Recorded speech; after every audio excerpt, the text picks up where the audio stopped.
The opinions expressed by the host and guests in this show are not necessarily the views of Children's Health Defense.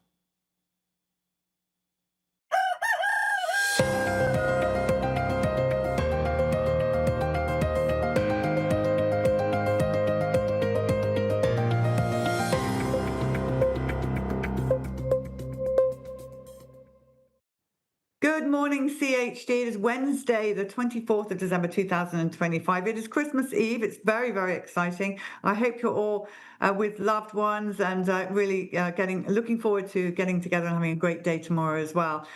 So today we're carrying on with showing the panels from the conference.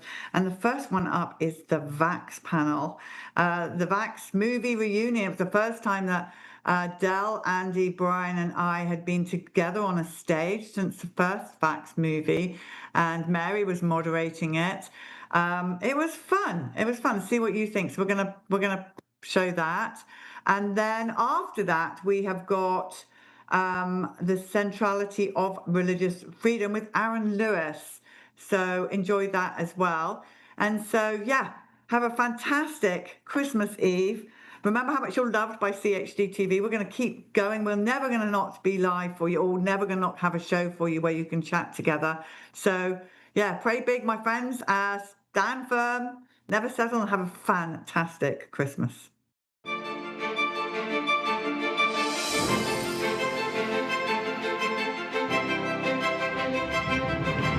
Okay, so this is the reunion band for our movement. Yay. And so it started with you, Brian. You got a phone call. So why don't we just refresh everybody's memory of like, what was this film about? And I just want to mention all three Vaxxed films, Vaxxed, Vaxxed 2, and Vaxxed 3 are free on the Children's Health Defense website. And I recommend you watch all of them. But you can go back and do that. But Brian, the story starts with you. Right. Let's pass the mic. Okay. In November of 2013, I received a phone call. I was sitting in my office at my university, and it had a 404 area code. Now, I had received some harassing phone calls from the CDC because they were sick of me harassing them with the FOIA requests. And so I was really kind of leery and recalcitrant of picking up the phone. So I didn't pick up the phone, but I was curious enough that I let it ring through. I thought, okay, I'll check the voicemail. No voicemail. At least it saved the number, and I thought, okay, this is a little fishy. So I ended up calling the number back, and lo and behold, it was one Dr. William Thompson, somebody that I'd interacted with much earlier at the CDC. And as our conversation continued, and emails, more phone calls, documents that were shared, then he unfolded for me this whole fraud, specifically around the MMR vaccine. And what ensued after that, you know, nobody really could have predicted. But I became William Thompson's priest in a confessional that lasted about 10 months. So deep throat. Deep throat, yeah, exactly. Deep throat, right. If you would, I don't know if the mics are all working, but pass it to Andy. So Brian, you reach out to Andy as the expert on MMR, right? Andy, you had already studied. Okay, this is a problem. Yeah. Sorry about that. So Brian, you reached out to Andy Wakefield, who at that point had already been in public about issues with the MMR vaccine, and you looked to Andy as an expert, somebody who could help you. So Andy, take it from there. Sure. There was a meeting at Cold Spring Harbor in 2000 between the CDC, NIH, FDA, and they invited me and they invited John O'Leary from Dublin to come over and speak. And they said, Dr. Wakefield, look, okay, every kid gets MMR vaccine, only some develop autism. How do you explain that? As a way of dismissing the whole thing. And well, that's medicine, you know. A lot of people smoke, some people get lung cancer. Why some, not others, we don't know. But I said, look, my belief is that part of the problem is age of exposure. One of the variables, the younger you are when you get the vaccine, the greater the risk. And now we're all familiar with age of exposure being a risk for COVID, for example. Older people are more susceptible. So age of exposure is a real phenomenon, particularly with measles virus when you get it young. So our kids who get this vaccine earlier on at more risk of developing autism. And if you don't take that into account in studies, it may wash out completely. So they said, okay. And they went away and they examined that hypothesis, and that was the resulting DeStefano study. The real result clearly was the one that Thompson shared with Brian Hooker. And so for 14 years, we all lived in ignorance, believing that there was no age and risk association. In fact, there was, and the CDC, in doing that, in committing that fraud, put millions of American children, and by proxy children around the world, at risk of serious permanent neurological injury to protect themselves and to protect their policy. All right. Thank you, Andy. So, Polly, then you join the team next, right? Well, yeah, so does this work? Yeah, that Can you hear works. me? So then, well, Andy and I then traveled and we interviewed Sheila Ely, that amazing interview with Sheila Ely. And then I think, well, Del then came on at that point. I think we should hand it over to Del, because my part really comes when the bus comes in. I think is my mic working? Yeah. Okay, great. All right, good. So we've got one of them going. Yeah, when it was really a set of, I would say, miracles that put me in touch with Andy. I had actually said a prayer in my office. I'd heard about this whistleblower story, didn't know who was doing it. And 30 seconds after that prayer, my phone rang in my office at CBS where I was working on the Doctor's Television show. And it was a PR person that said, "Would you like to meet Andy Wakefield?" And my life has never been the same since.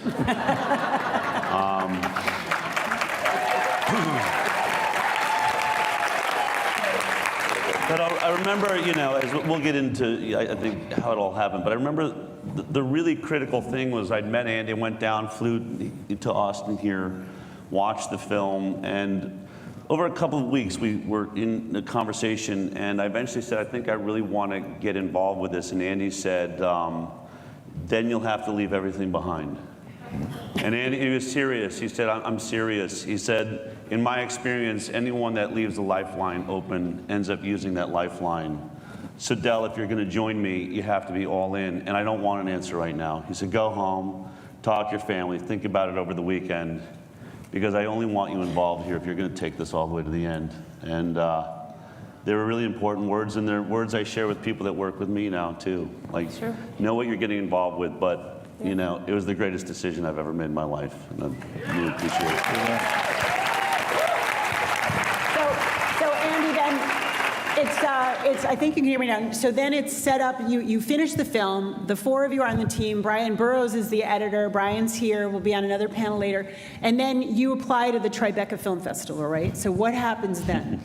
Well, we had an outstanding team. We had a great movie. We submitted it to Tribeca, run by Robert De Niro and Jane Rosenthal, one of the preeminent film festivals in North America. We were delighted to go just one film festival. That's all we sent it to. We got in. The movie was picked on its merits, notwithstanding the fact that Robert De Niro has a vaccine-injured child with autism. And then Del called me, and I never forget that call. He said, Andy, our film has been withdrawn from Tribeca. I think that was the first time in the history of Tribeca that a film had ever been censored. And Del tells the story beautifully, but the allegation was that other directors of other films at Tribeca had threatened to withdraw their film if our film played. And as Del points out, that person, that director, does not exist on planet Earth. You are never going to pull your film from Tribeca on principle. These are people largely without principles anyway. So it was a bad few days until Robert De Niro had the temerity to go out on Good Morning America and the Today Show and say, we should have played that film. Everybody should have had a chance to see it and make up their own minds, and it exploded worldwide. So there was an instance where censorship really, really backfired on them. It was a wonderful moment, and it went global. Banned in Boston, right? That was the best publicity. So then over to you, Polly, right? So then you go on the road. Yeah, so Well, first of all, my family was never supposed to be in the film Vaxxed. Del and Andy set us up. They said that basically, you should be the placeholder until we get the real people. So there you go. And so we started traveling around without the bus, just traveling around, and it was exhausting. And what happened is something we didn't expect at all, is the line for parents to tell their story got bigger and bigger everywhere that we went. And it became apparent to us there was no point just telling us the stories. So we joined this Periscope thing, which, by the way, they've now got rid of since we said Periscope was a lifeline. And so these parents started coming to the stops. We decided to get a bus, which was the best decision we ever made. And as we got down out there on the road, meeting the people face to face, we realized this is truly the best education that all of us and people watching online have ever had in our entire life. It went from the MMR being a massive issue to there is no such thing as a safe and effective vaccine. And of course, the health of the unvaccinated, And I want to jump in, Mary, because Vaxxed would never have become the sensation it was without the work that Polly did. The film was powerful, but it was an absolute miracle that right when our film came out, Periscope, Twitter suddenly had this ability to broadcast live. And I don't know if Dana Gorman's here, but she hounded us. Yeah. Right. You've got to get on your phones and start broadcasting these interviews you're doing. And then weeks later, Facebook decided to compete and put out Facebook Live. So Polly would stand there with two phones shooting on both networks. And we became a traveling reality show for this incredible issue. And people were just tuned in all day, every day. And that, I think, is what built this movement. And we had an amazing team on the bus. We Yeah, had Patrick was driving the bus. We had Josh Coleman. We had Anu. The amazing people that were out there traveling with us. We must not forget them. Yeah, no, I think for most of us, this sparked the movement. So this is 2016. Here we are in 2025, so it's almost 10 years. But 2016 is when the movie came out. But you started, I guess, 2014. We were making it 10 years ago. 2014, November 2014 was their phone call. Right. So at the end of the movie, you have 4 objectives, and I'm going to remember them. You wanted to subpoena Thompson. You wanted to repeal the 86 Act. You wanted to make measles, mumps, rubella available separately. And you wanted vaccines to be treated like drugs and tested accordingly. And sad to say, none of those things has yet transpired, but none of us have given up on any of them. But I'd love to hear you think about those objectives and where we are now on them. Brian. Well, starting out, there have been many attempts to have Dr. Thompson subpoenaed, and it has unfortunately never come to fruition, up to the point where Representative Bill Posey, who is a wonderful friend to our movement, actually called for him to testify directly in his testimony on the House of Representatives floor. Even when there was a court battle for Dr. Thompson to testify, the CDC ended up blocking, the CDC director at the time was Dr. Thomas Frieden, and he blocked William Thompson's testimony. But the thing that was most encouraging was that very recently, when Secretary Kennedy was questioned before the Senate Help Committee, they asked him, "Who are you in contact with in the CDC?" And he said, "One Dr. William Thompson." Love that. So what about the separate MMR, Andy? Sorry? Separate MMR. Separate MMR, it hasn't happened yet. It needs to happen. I think we've moved on from that. I mean, I think it's now absolute, fully informed parental consent is absolutely essential. There should be no mandates whatsoever. I'm really interested. There are members of the mainstream media here at the moment, and you've heard these stories. If you care about this, if you really care about this issue, why haven't you reported on the Thompson story? If there had been defamation on our part, if there'd been one false word in that documentary, they would have sued us to the moon and back again. There has not been a whisper. Why? Because they know it was true. So will the mainstream media wake up, all right? Stop sucking at the breast of the pharmaceutical industry and actually tell the truth. So what about, Thank you, Andy. Del, the repeal of the 86 Act was one of the criteria. Well, look, I would say there's more nuance to this, to all of these requests. Dr. Marty McCary has said that he wants placebo-based trials for all future vaccines. And so I would say that that's treating vaccines like drugs. You know, how we're going to deal with the problem of the massive vaccine program and have retrospectively, that's another issue. So it's being stated by the government of the United States, the most powerful agencies, that there should be placebo-based trials. So I think that that's a win. We'd love to see that carried out. You have Robert Kennedy Jr. and you have ACIP saying that they're going to look at the possibility of breaking apart the MMR. That statement was just made a few weeks ago.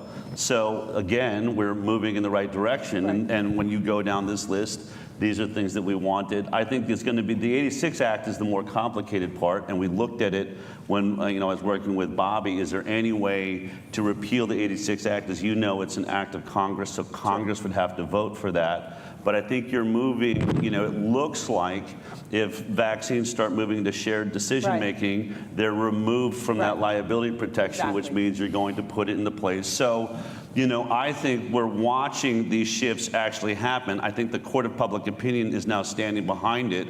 So I think that given the situation we're in right now, it's not a total loss. Of course, Robert Kennedy Jr. needs to see this all the way through. He's got to be there long enough. This administration has to be successful in bringing these things to the finish line. But they are a part of the discourse now in the most powerful, free nation in the world.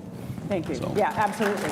Yeah, the discourse is all of those things that you outlined are now absolutely, essentially mainstream issues, and they're being discussed. And certainly I think that public opinion, since when you made this film and you influenced it, has shifted drastically. How do you think, I see the film as having been a catalyst. How do you see the film as having affected the movement, affected public opinion? Polly?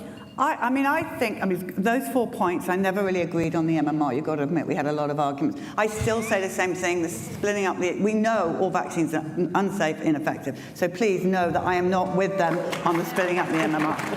Just had to get that one out there.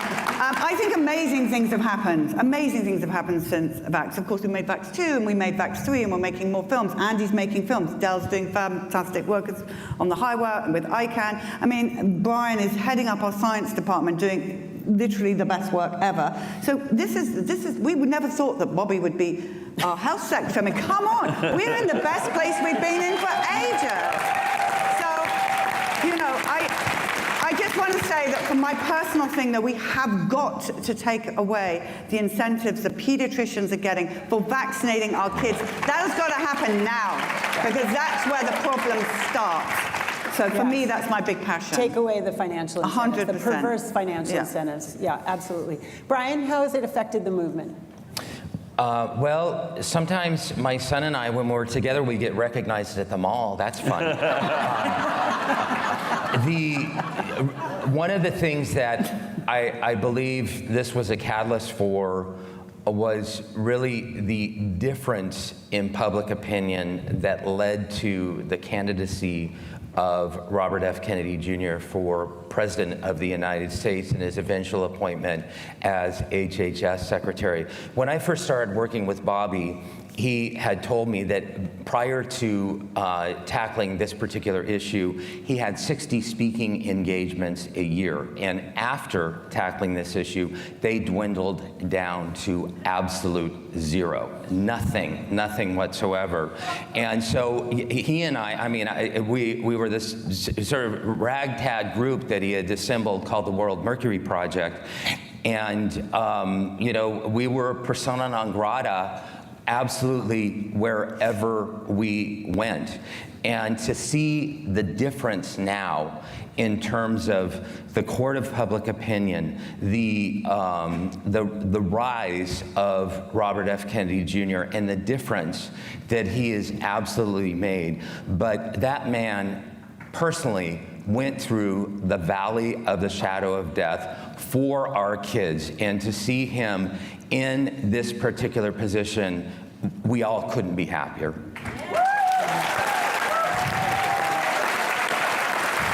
Good.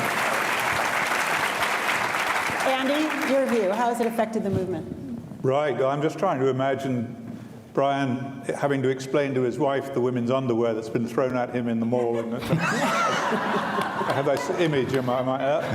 There are two things that have made a huge difference and continue to make it. One, in the time I've been in this, the 35 years I've been, one is film.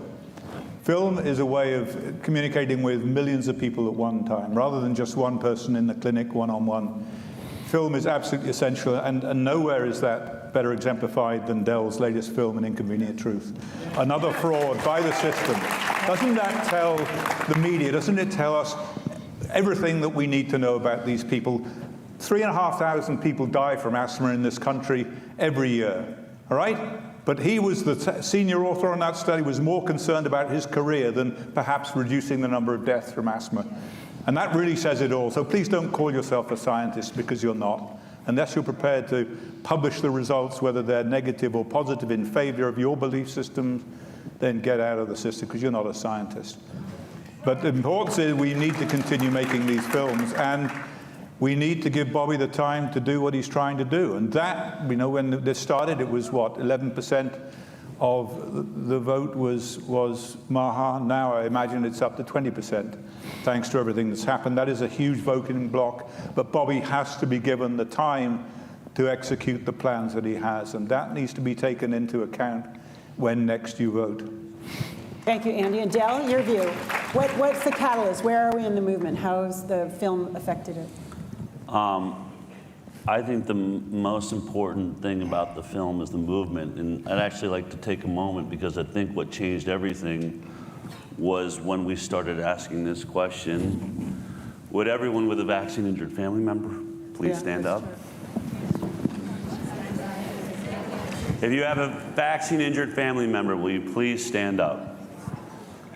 See, I asked that question at the second screening we ever had at Angelica Film Center.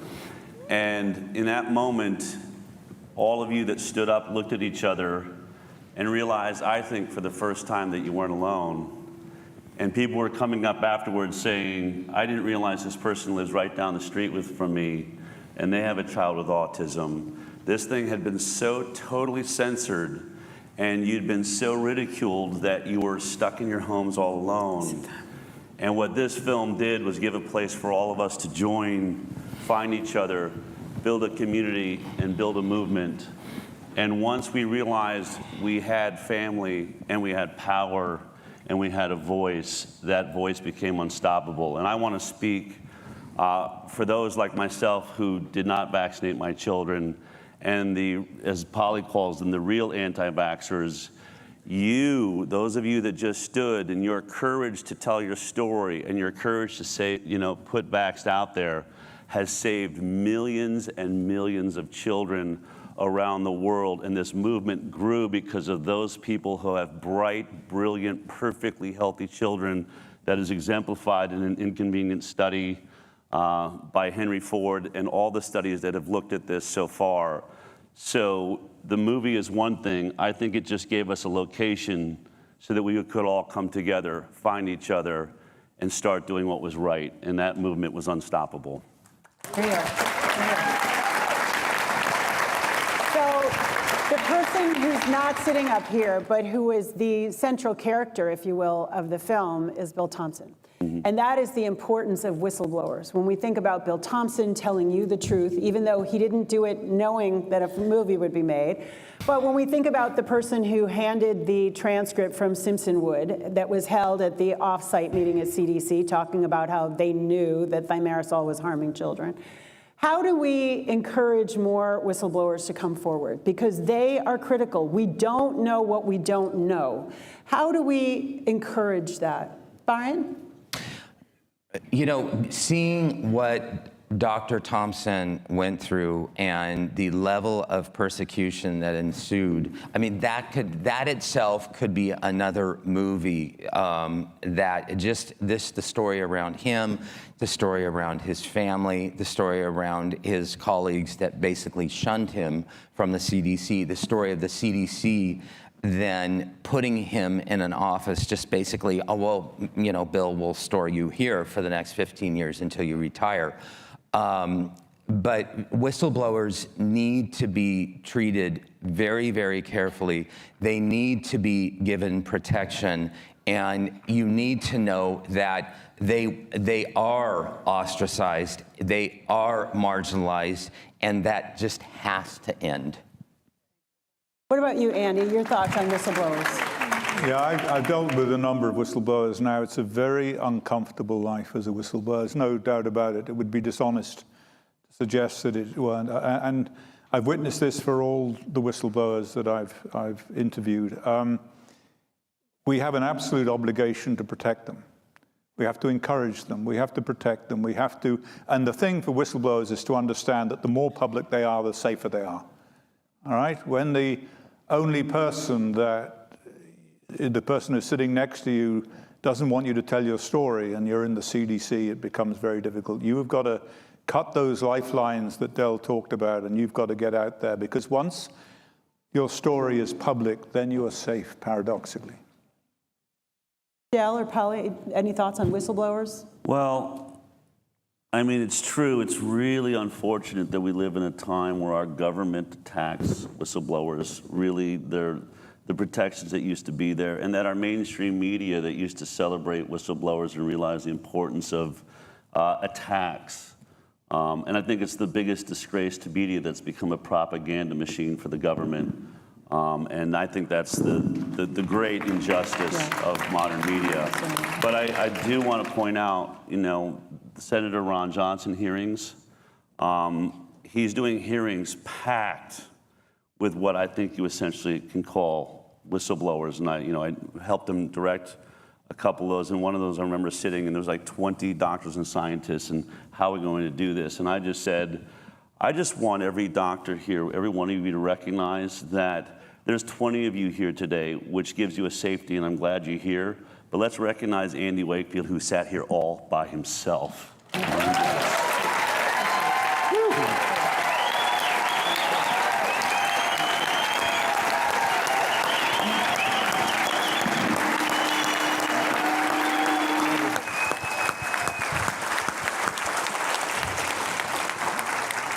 But look where we're at. Dr. Peter McCullough, Dr. Pierre Corey, Dr. Paul Merrick. You know, you could just go on and on and on. Mary Talley Bowden. I mean, these are all people now that are risking their careers and speaking the truth, and they're the tops of their fields, and they're making it, you know, very, very difficult for mainstream, you know, news to make any sense. How is it that top scientists and doctors, once they look at this, join our side? The genie's out of the bottle. It's not going back, and they can scream safe and effective, safe and effective. Andy Wakefield's a fraud till the end of time. That kept people asleep. I'm telling you where we're at right now. We are well past 50% of vaccine hesitancy now in this country, and I think sweeping the world.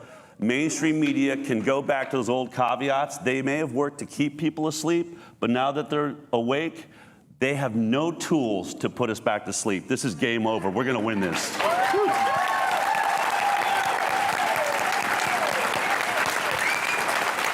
Yes, we are. No doubt about that. So what's next for each of you? Polly, what are you working on? Well, CHD TV, we're live every day, 7 days a week. I want to just say, the most important thing I think that everybody can do is tell your story. We are going to continue as CHD TV to be the parent's voice. And everybody has a story, whether you're vaccinated or whether you didn't. Both are equally important. I want to say that if you want some hope, one of the most exciting things that's happening in this day and age is the amount of vaccine-free, non-toxic babies that are being born every single day. And there's a great many here. And keep going, guys, because that's the future. That's going to be the strength in the future. But yes, we've got Children's Health Defense has 2 films out next year. We're very excited about that. About to announce one on the military panel and another one coming later on in the year. So keep going forward. And again, please tell your story. I truly believe the people, the parents, the people who have lived it, first-hand experience, we are the ones that are going to finish this off. They messed with the wrong people, and we are fighting forward. And I can see that as I travel around America, the strength of the parents out there. We are the key. We are the future. Brian, what's next for you?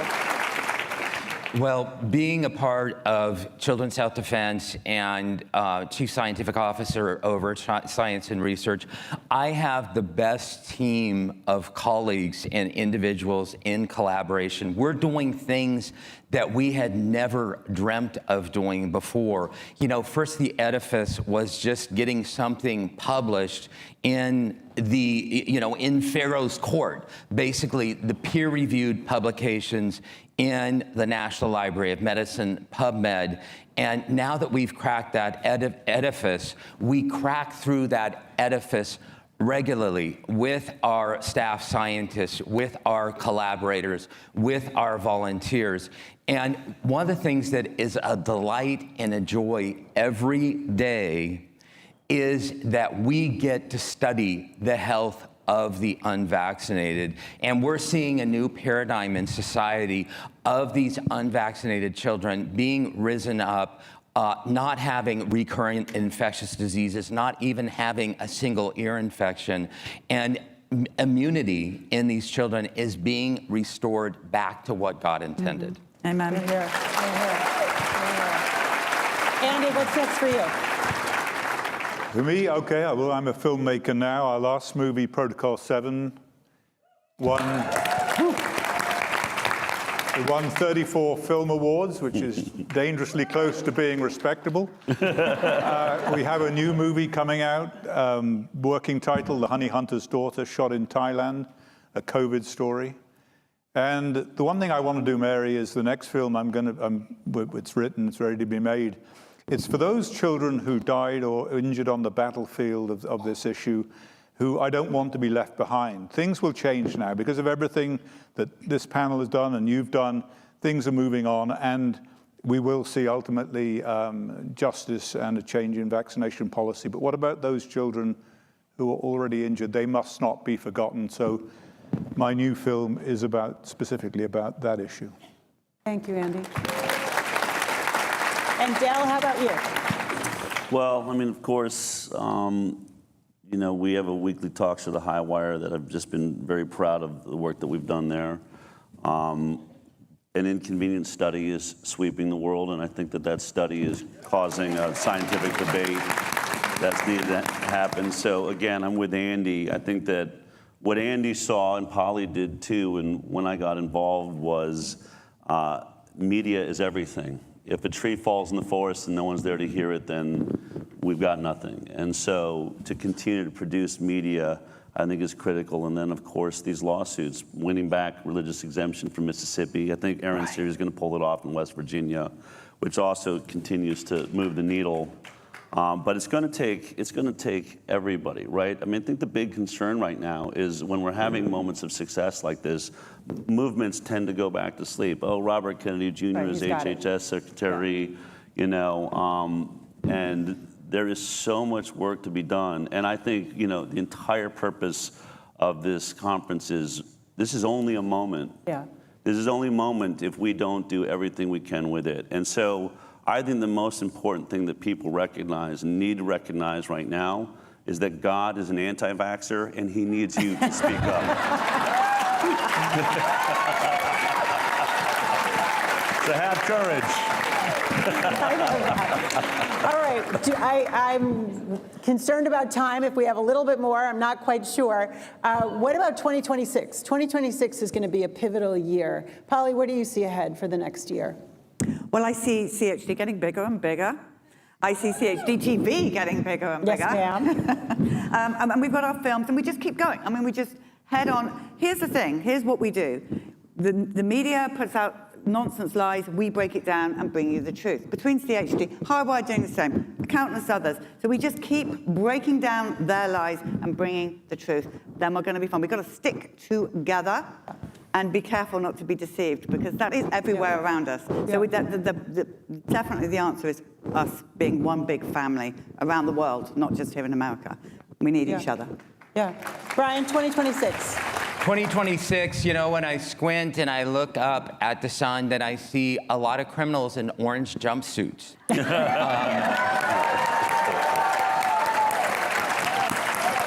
the people that did this to our children need to be held to account. They need to be held responsible. And that is one of my working aims, one of my working ends, is to make sure that the criminals are duly punished and that this never happens again. Amen. Thank you, Brian.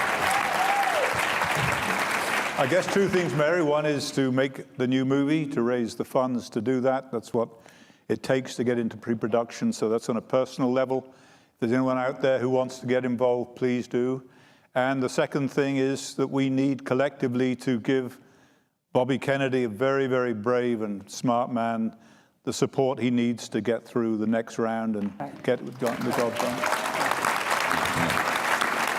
Yeah, 2026 is a very important election year, and will make a big difference in whether he can continue what he's doing. Del? Yeah, I think that's the critical point.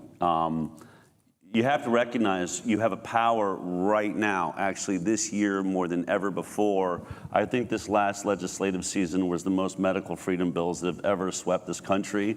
And I believe we will have a tidal wave if you do what you should do right now. And remember, Republicans need to be reminded that the Maha Moms and the health freedom movement is why Donald Trump won. And that if your senators and your assembly members want to, hold on to that power, they're open to this conversation. So we've got to bring just truckloads of medical freedom bills, which will bring people to the Capitol. It will show the Republican Party, unfortunately, this has become, partisan at the moment. I say that as having been a lifelong Democrat. But we need to hold the House. We got to hold it together so that Bobby can do this work. And so that's twofold. You got to show up at your capitals. You got to find your local chapter of whoever you want to be listening to and working with. You've got to work with your representatives to bring bills to the floor. That brings votes. That keeps the energy around this. And that means we'll all be there, showed up, present, and accounted for. Maha is going to be the deciding factor of this election, and you are needed like never before. Smile, have fun. I've been saying to reporters, I'm singing in the car. We have the wind at our backs. We're no longer hiding in the shadows. This is our time. The energy is all ours. Do not get lazy. Pedal to the metal. Seize the day. Seize this moment right now. Very good. Absolutely. All right, so what have I not covered, Polly? What else should we point out? That's a very good question. I think, look, 10 years ago, it was a bit stressful. Let's paint the scene back in 10 years ago in the vaccine. It was a bit stressful, was it not?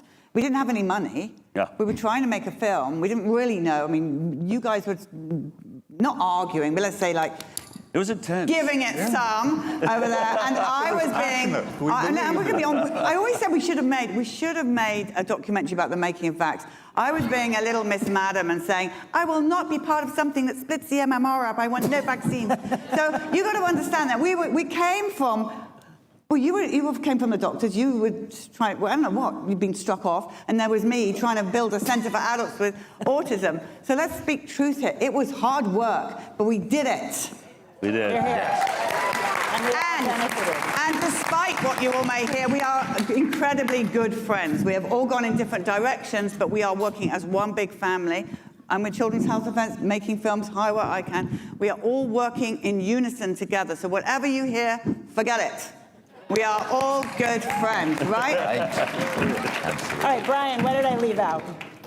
Well, the children who are injured, one of the delights and the privileges of working at Children's Health Defense is that we get to interact with the practitioners that are giving us back our children. And we're seeing advances. We're seeing things happen in our own households that we never, ever dreamt of. My son, who was non-communicative, had no way to communicate until his 26th birthday, is now openly communicating and sharing his desires to go to online high school and college. So exciting, and I'm so exciting, and it's so thrilling. We have a panel later today with 3 spellers, with their communication partners, so that we can all understand what an incredible breakthrough it is that these people who've been unable to speak or communicate can now communicate freely. It's a gift. It's truly a gift. Andy, what did I leave out? What about me? Well, Spellers is absolutely fascinating. It takes me back right to the very beginning when I was at Rick Rollins's, and I knew nothing about autism, and there was his son by the pool, nonverbal, and his father said to him, "Ricky, would you like to go to Chuck E. Cheese?" Now, all the teaching I'd heard about autism was that it's, these children are retarded and nothing can be done, and he stopped. Now, men need to do this sometimes. People ask them a complex question, and they need to stop everything they're doing and, assimilate that question. It's a male thing. And, That's true. and he stopped. And I could tell immediately that he'd understood the question. And what he was searching for is a way of communicating the answer, and he couldn't find one. And then suddenly he went and took his father's arm, took him to the garage to go and drive to Chuck E. Cheese. In other words, he had found a way around the deficit and provided an answer to his father. And I thought, everything I've been taught about autism is wrong. Wrong, yeah. And here is the answer in this child's extraordinary ability to circumvent the dilemma or the problem in his brain and come up with the right answer. And now, Spellers, there it is. Yeah, Wow. that's exciting. Dale, what did I leave out? What's the question? What do you want to say? What else should we add to this conversation? I want to say that I think that, first of all, when I watched Bobby put his hand on the Bible, I got to be in the Oval Office when that happened.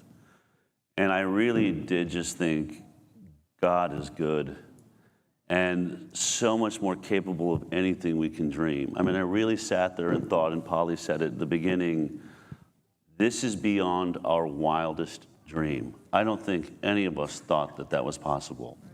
And so with all the commitment that we made to make this movie and all the commitment so many of you have made, you don't actually know where it's leading. We don't know where this is going, and we don't know how this ends. But if we walk with that faith, knowing that it's for a purpose, it's for a reason, my experience has been every time that it is even bigger and even greater than anything we can conceive. It is so important that we keep saying yes and not need, when I get asked all the time, what's the plan, Del? How does this end? I think that's the tree of the knowledge of good and evil. We don't get to know how this ends. What we get to know is the next step that we have to make. And that's being requested of us right now. It is no mistake that we're alive right now. This is the most important moment in mankind's entire history. We will decide the fate of freedom as it is in this country. The next election could remove it. It is so close. We saw that with COVID, how quickly we could lose our rights, we could lose our freedom, and we could lose our body autonomy and sovereignty. So if there's any part of you think that you should be quiet or you should hide and you should be careful, if too many of us are careful, we will all be imprisoned in the future. We are born right now for this time, for a time such as this. You are needed, you are wanted, and this is God's plan in you. Say yes, do what you need to do, and don't ask why. Thank you, Del. Go ahead. I just want to take 1 second to thank a few people that never get thanked, and that is my husband, because I would not be able to do the work that I do without him, and Marsha as well, Brian, and because we have such severely affected children, Right. one of us can only be in the same place. You will rarely see me and my husband together, and you will rarely see Marsha and Brian together, because that's the reality of the injury from a vaccine, a moment in time. So they deserve it. And many of you maybe are here without your loved ones because of the same situation. So I want to give a shout out to all those parents living with autism and never being able to go anywhere as a family because of the reality of what's happened to our children. So to them, thank you. We love you. So I want us to conclude. Thank you all so much. And I just want to tell you, all of you have been an incredible inspiration to me personally, but an incredible inspiration to this movement. And I'm grateful to you. Thank you.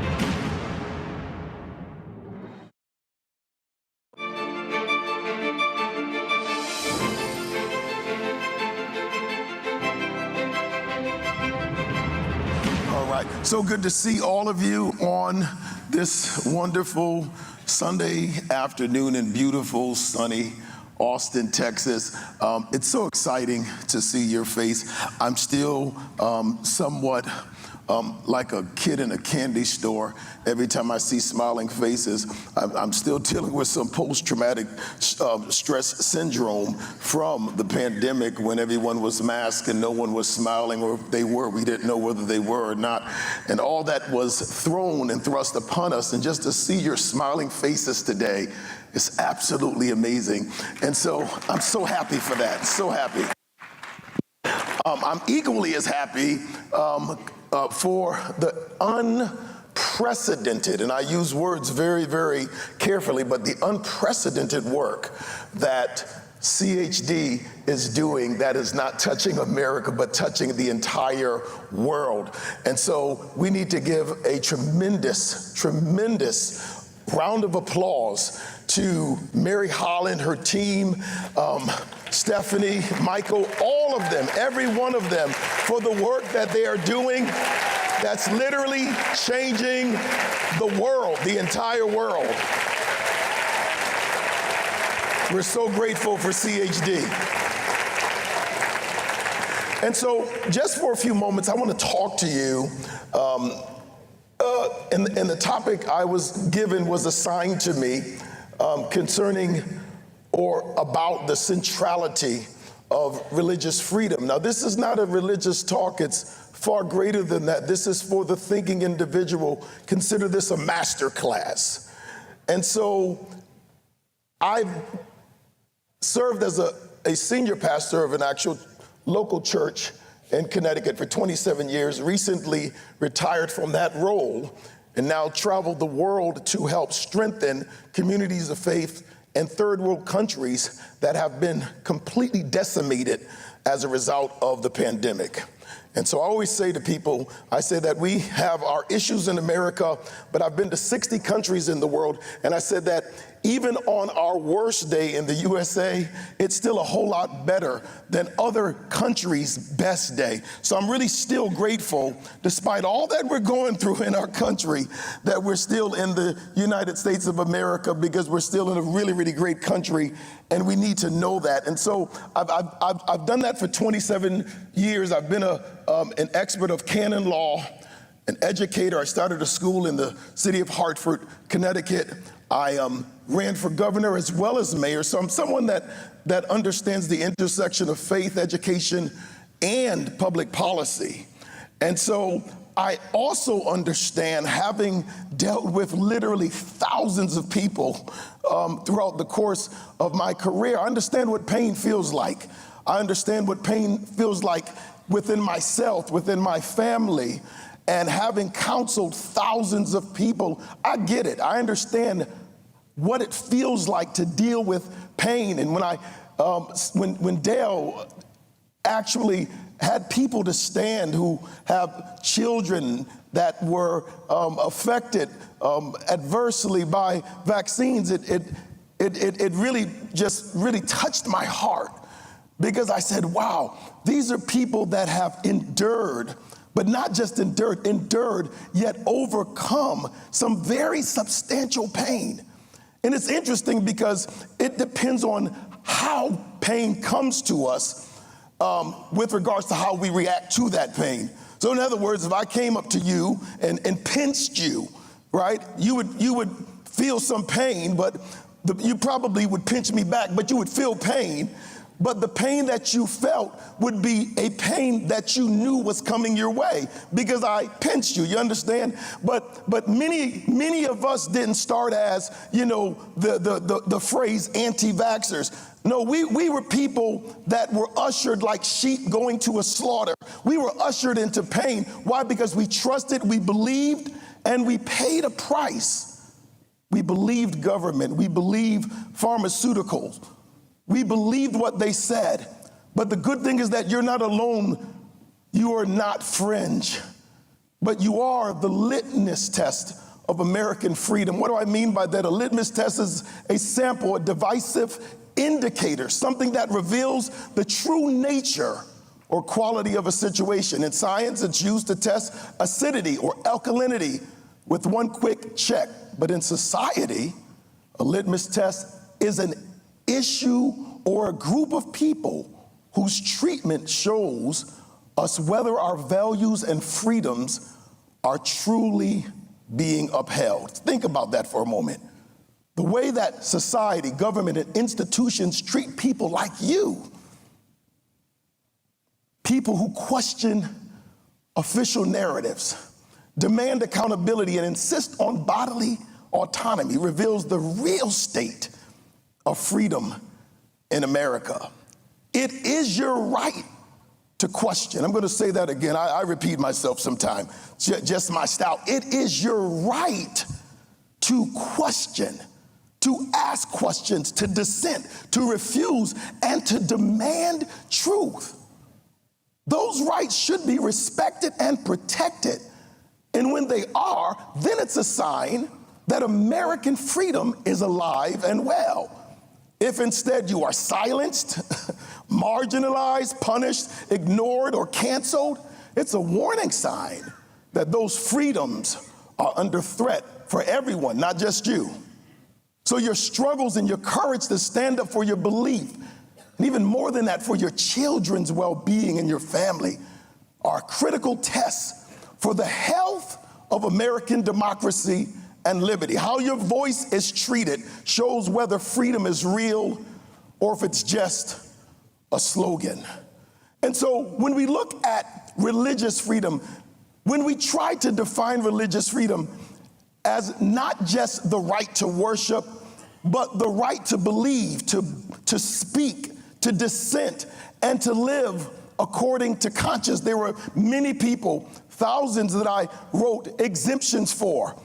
Many were Christians, many were of the Jewish faith, many were Muslims, many did not even believe in God, but they had a conscience, which I honor, because that's something that former governments did not seem to have at all, a conscience. And so if you have a conscience, it's something that is valuable and something that needs to be honored, something that needs to be respected. Just your conscience. If you're a conscientious objector, regardless to whether you go to church on Sunday or not, or whether you believe or do not believe, it should not matter, because even conscientious objectors are protected by our First Amendment, which says Congress shall make no law respecting the establishment of religion or prohibiting the free exercise thereof or abridging the freedom of speech. So religious freedom then becomes the canary in the coal mine for all other freedoms. If it fails, then all of the others are at risk.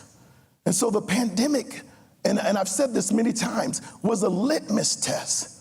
It was the targeting of faith. During the pandemic, the first institutions to be tested were not just businesses or schools, but rather, watch this, centers of faith all over the world. Why is that? Because if you can silence the voices who claim to know, that's a claim. You claim to know and hear from God, but I can easily silence you. Then if you can do that, you can silence anybody. There were entire denominations right in our country, Christian faith, Methodist, Lutheran, Pentecostals, Baptists, Jewish synagogues, mosques, and scores of other faiths that were suddenly shut down. The minority that resisted were either threatened, fined, or shamed. Compliance was rewarded, resistance was punished, and the message was that your deepest convictions are expendable anytime there's a crisis. Just think about that. Think about that. Your faith is on an auction block when a crisis comes. And then the government tells you how you should respond with or without faith during a crisis. It's just interesting to me how government told me and my family and my congregation to wear a mask at all times, because in doing so, you all remember, it would lessen the curve. You all remember that? I know y'all don't have short-term memory, right? But yet at the same time, I was appalled to see Dr. Anthony Fauci at a baseball game without a mask on. I was appalled. And the reason why I was appalled was because we are commanded, but they are not.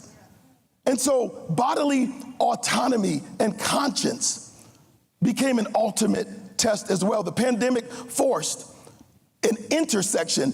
Take an experimental medical product, regardless of your beliefs. For those of you who have faith, and you say that life is at conception, what does it mean to be forced to take an injection derived from an aborted fetal cell? You were faced with that test. And then there were legal roadblocks. I felt sorry for all of my friends around the country that were lawyers. There were legal roadblocks.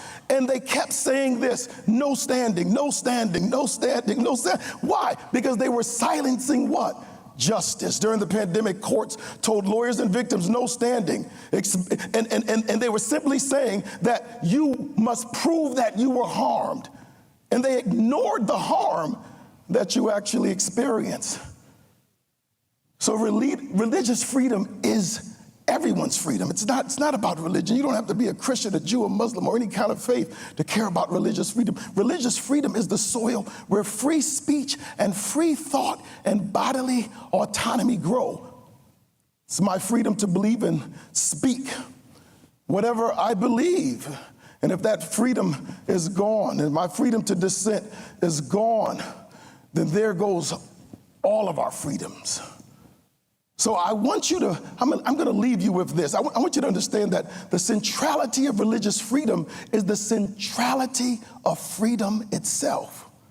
So today we stand not just for our children, our bodies, and our beliefs, but for the American promise of liberty and truth. We must demand accountability, answers, and transparency, not just for faith, but for all. We got to be bold. We have to be clear, and we must never, ever surrender the central pillar of our freedom, religious or otherwise.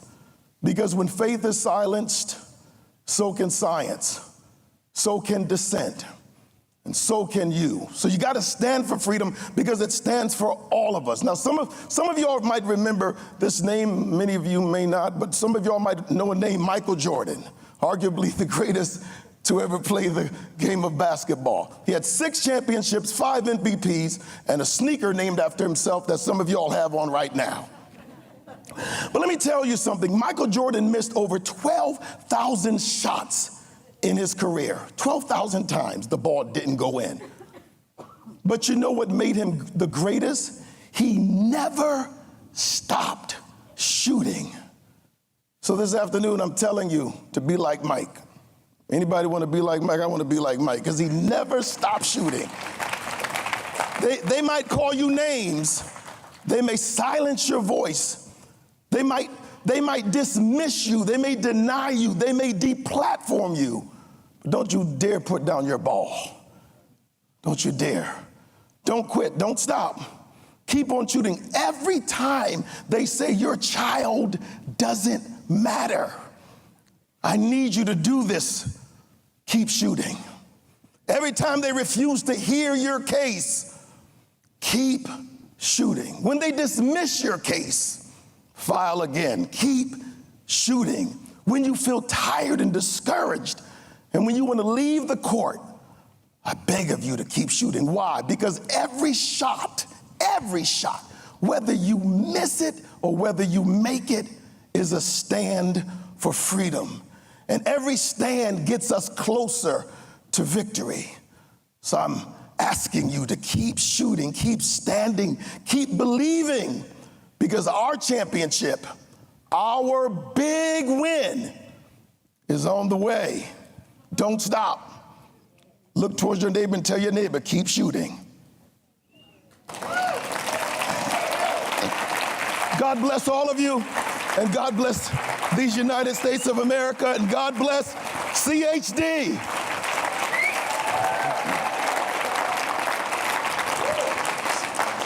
Thank you so much.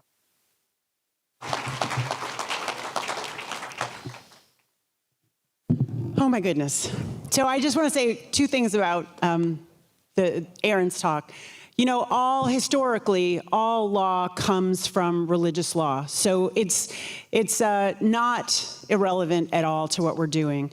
And in our First Amendment in this country, in the very First Amendment from the late 1700s, is free exercise of religion, and that the government may not establish religion.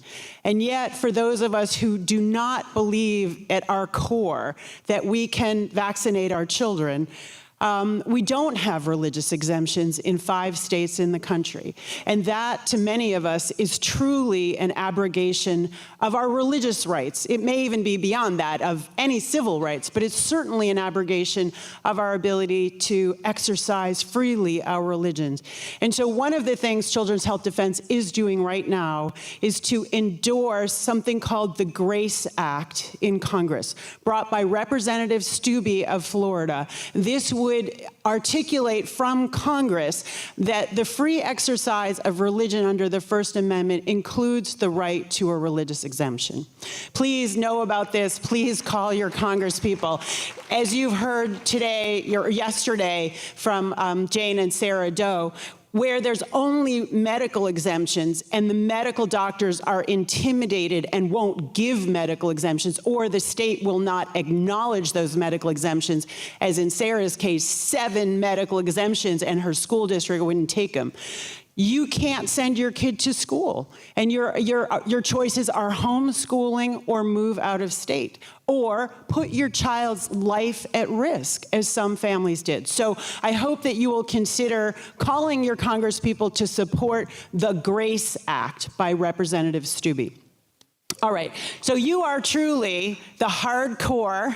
We're at the end of 2 full days, and I am grateful to each and every one of you. And I want to ask you, was it worth coming? Raise your hand. Okay. Did you learn something? Did you meet other amazing people while you were here? Okay. Then I have to say, please help us keep the work going. The work doesn't end here today. The work continues 365 days a year. We are just at the beginning of this momentum we have out of this particular moment in time. So if you can, I ask you, please donate to Children's Health Defense. Please consider becoming an insider and giving a monthly gift or $150 for the year. That will get you into the Insider Club, which genuinely has some cool things. And I'm going to indulge me for a second. As I was thinking today, how would I ask you to help us support CHD so that we can keep doing what we're doing here today? We have a text number, 55444. So I came up with 55444, help CHD do more. 55444, help CHD do more. I won't force that on you more, but I really do ask for your support, because I think it is important for us as a community and for a movement to keep CHD bringing us together and putting out the Defender every day and having CHD TV every day and bringing the cases that you heard about today and doing the science that Brian Hooker and his amazing team do. So thank you for that. Before we depart, what I would ask us to do, because I think the sense of community is so important to our ability to get things done and getting off the couch, as Catherine Austin Fitz would say. Before we leave, I would ask that people who live in the Northeast, as I do, go to that corner of the room. The people in the Southeast, Florida and that region, go to that corner of the room. The people in the Northwest, Washington, Oregon, that corner of the room. The Southwest, California and New Mexico, Utah, go to that corner. The Midwest in the middle. Meet your tribe. Talk to one another. That is how we actually get things done, is by coming together, sharing ideas. Enjoy it. I'm going to go over to my Northeast corner. Safe travels to all of you. Blessings to you. Thank you all so very much. Thank you. Thank you so much.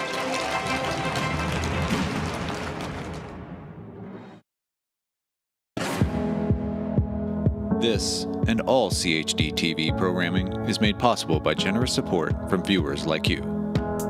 Please consider making a contribution today to keep our programming going strong. Thank you.